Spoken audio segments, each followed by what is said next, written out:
one because it's Friday. How I wish I did. But anyway, you're too young. Moving on swiftly. All right, let's take a look at this. We were supposed to talk about this Burkina ban yesterday, but time wouldn't allow, and hence why I've put it as a major priority on our list. We're going to take a look at that. A bit of tech. Let you know what's happening in the tech world. We'll go to China. Of course, it had to be China. It had to be China. And if we have time for 2 videos, we'll take a look at both of them. But first, this Burkini ban that has gotten the world angry. What is happening is that back in France, there's been this lady goes to the beach on a normal day. She's wearing a burkini. A burkini is sort of an outfit that is there to encourage women to be comfortable in their own skin, mostly created for our Muslim sisters, so they can go to the beach. Public beaches, to be more specific. Everybody should be able to go to the beach. Exactly. And this, okay, not this how it looks like, but we'll take a look at a picture that looks like one of it. But it was created to allow women to be comfortable. But now, one policeman, this one right here, asked this woman right here to remove her burkini during the beach. When she went to the beach. Exactly. And this beach is known as Nice Beach. We know what has been happening in France. The last attack was in Nice, which had about 84 people lost. And the people had comments to say. They came out and said, talking about it. Look at this one. 94 years later, and women are still being policed on what they wear to the beach. Take a look at that. 2 different timelines. Yes. And it's called the battle of culture right here. Because what happens is that 15 cities or towns in France have banned this, have banned the burkini.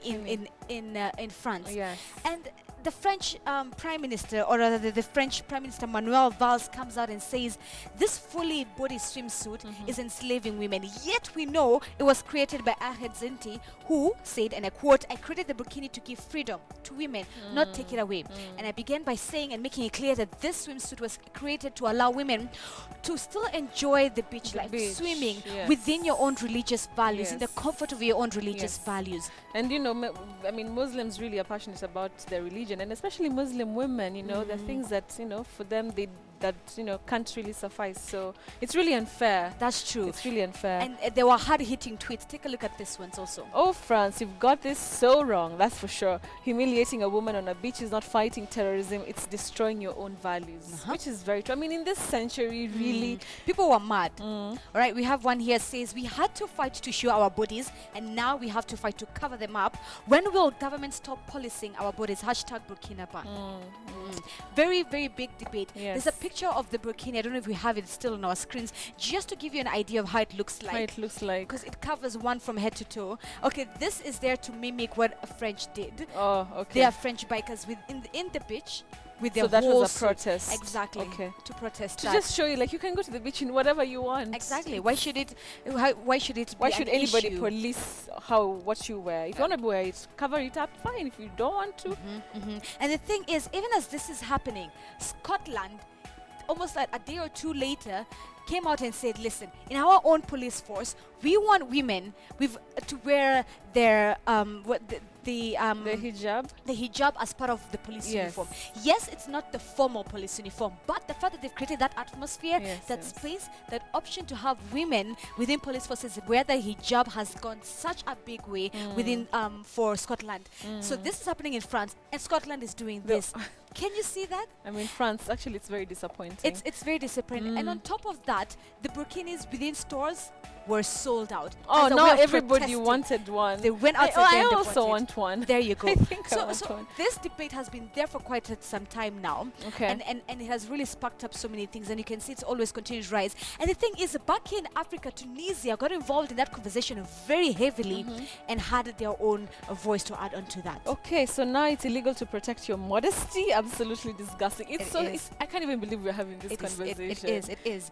And the thing is, even as we're still talking about this in Scotland, the Metropolitan Police back in London allowed their women to wear hijabs a decade ago. So Scotland is You'd expect France actually to be, a bit advanced in such issues. And more sensitive, given what happened in Nice. Because this incident happened in Nice beach, and we know what happened there. And that has really sparked a lot of anger. Also, now, this is what I've been waiting for. What's this is wrong how with a burkini looks like. Jeez, And look okay. at this powerful tweet. How is it okay? It's 2016. Women should be able to wear what they want. This is a burkini which has just been banned. This is a wet swimsuit which France has no problem with. What's the difference? What's really the difference? What's there? the difference? Wow, okay. It's a battle of culture. All right. Okay, moving on to the So you next understand one. why that one was a It's very horrible, yeah. deep-heated conversation Yes, online, yes, and definitely. it's still happening. All right, now let's go to the world's longest bridge. This right there is the Avatar. the blockbuster, American blockbuster movie Avatar, Uh-huh. which took forever. Oh my goodness, that To movie was what? just too long. The duration of that It was movie, too long. Too You long. know those movies where you sleep, wake up, it's still it's still ongoing. there. You But sleep, you go yeah. to the kitchen, get some water, come Yeah. back, And it's still on. It's still on. You might be asking, Zinzi, why do we have Avatar with the world's Yeah. longest bridge? What is happening is that the world's longest bridge was created in China between two mountains to kind of, have that connection, and it was inspired by Avatar. Now, the Israeli architect behind it has really sparked this this conversation online. Before I can show you a video to give our viewers how it looks like, let me just talk more about it. So I've told you that it was created by, or rather designed by an Israeli architect.